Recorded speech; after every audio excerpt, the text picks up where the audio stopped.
and welcome back to Voyage of a Time Wanderer. Today I am here to do a small Christmas haul for you. I want to share the 4 books as well as some bookish related gadgets that I received for Christmas.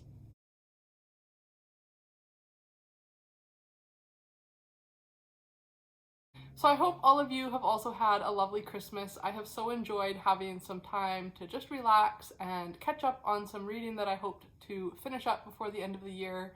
I am starting to make my end of year nonfiction and fiction favorites list, which is always one of my favorite videos to kind of mull over and create because I just love looking back over my year in reading. But in the meantime, in this liminal space, I thought I would do a little Christmas haul because I got some really neat books for Christmas as well as some bookish related gadgets that are hopefully going to improve my reading life, and I thought it would be really fun to share all of that with you.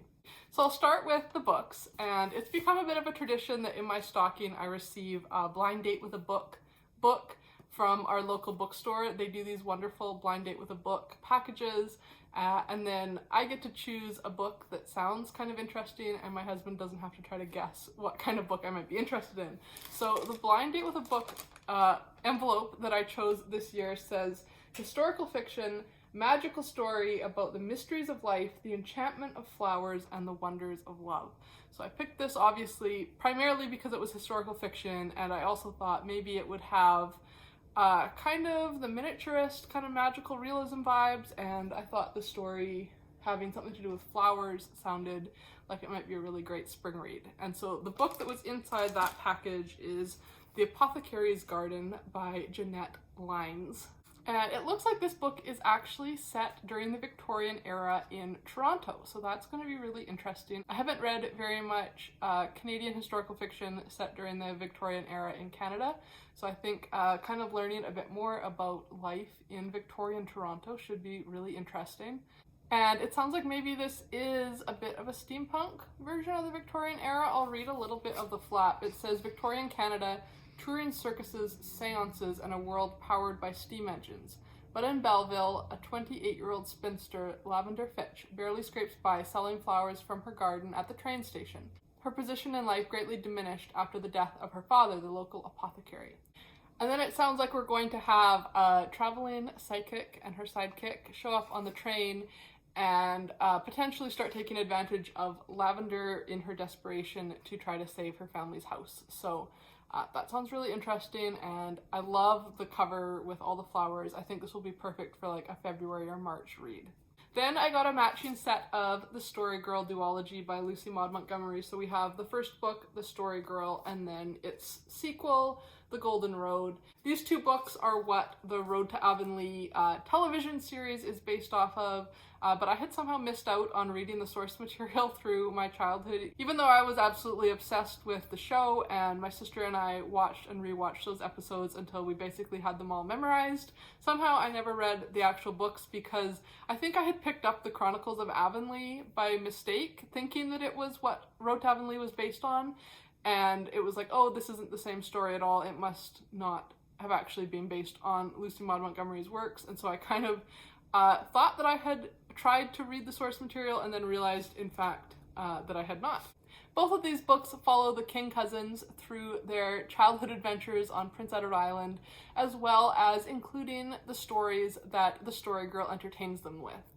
And so I read The Story Girl finally, I think in August or September this year, and absolutely fell in love with it. And so I'm very excited to have both books for my own personal collection, and I have started reading The Golden Road already. The first couple chapters take place in December as they're preparing for the new year, so it felt very, very fitting to start reading this book in this week between Christmas and New Year. So I'm just really excited to have these beautiful additions to include on my shelf, and I'm happy to add to my Montgomery collection.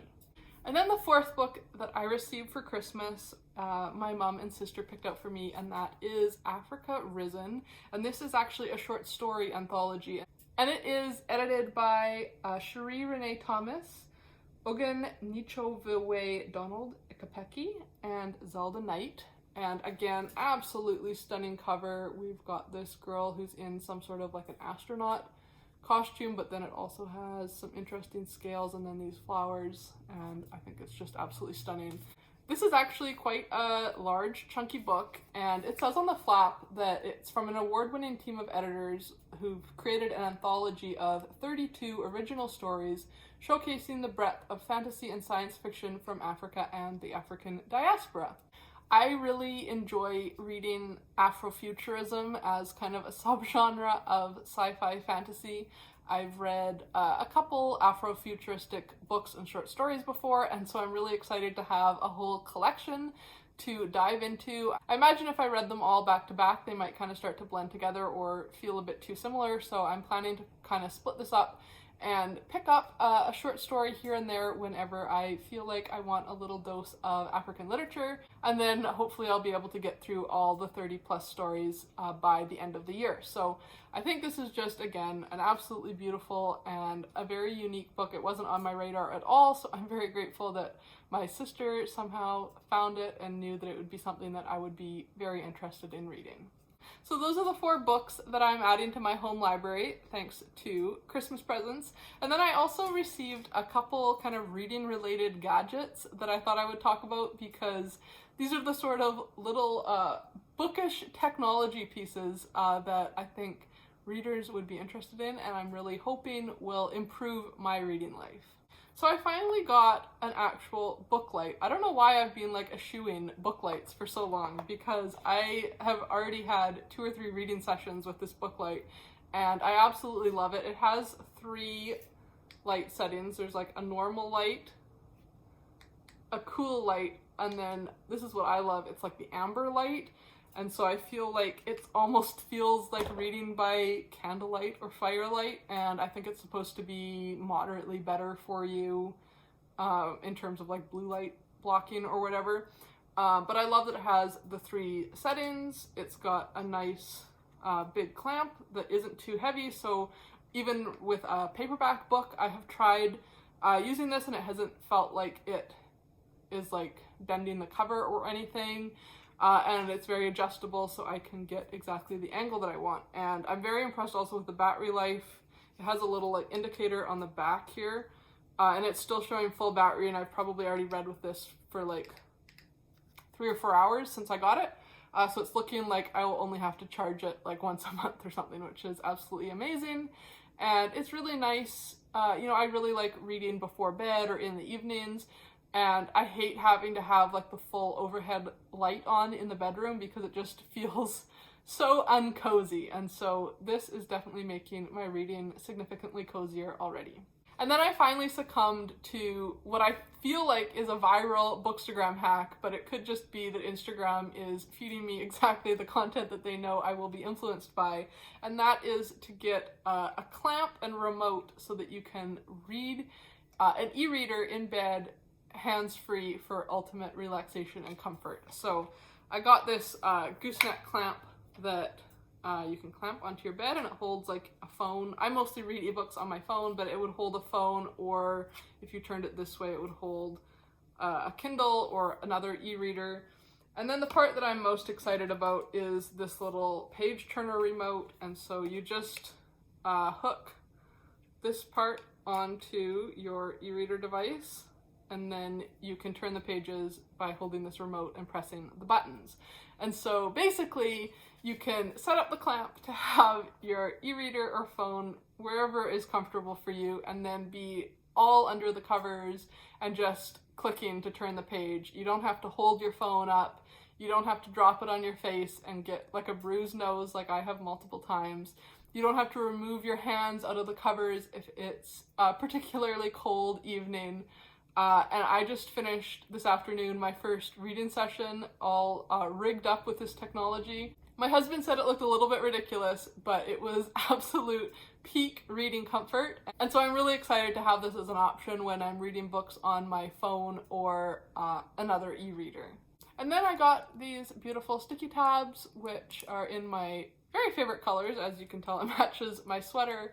I still struggle a little bit with writing in my books, even though I desire to be an annotator, and so I do enjoy annotating with sticky tabs because it does allow me to mark passages that I particularly like, but still have the emotional comfort of knowing that I could remove it if I wanted to.